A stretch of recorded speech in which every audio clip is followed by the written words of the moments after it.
Dilluns 30 d'abril, temps per a la informació. Comença Notícies 9.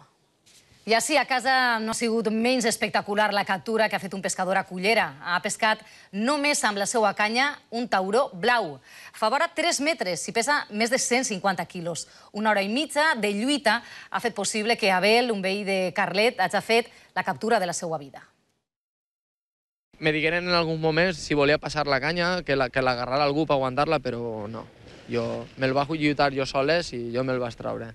Ni daurada, ni palomida, ni manta que valga. Després d'una hora llarga de lluita, Abel començava a assumir que la taca negra que tirava de la seva canya era un tauró blau, una tintorera. La sorpresa va ser quan vaig agarrar l'arnès i em vaig ficar el xaleco, quasi vas de cap la primera espenta. La meva nòvia estava ja en una navaixeta preparada per en un moment donat tallar el fil. La veritat és que va ser pesat. Arriba un moment que passat l'hora i mitja jo estava en els braços adormits.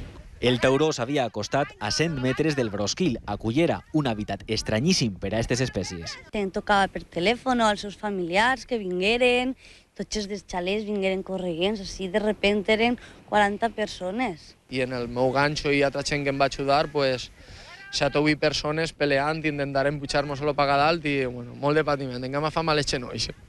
L'animal feia 2,40 metres i ha pesat més de 150 quilos, i diem més perquè no trobaven bàscules més grans. Tampoc ha sigut fàcil repartir-lo. Les cambres frigorífiques de la família s'han quedat curtes i s'ha hagut de demanar ajuda a un restaurant.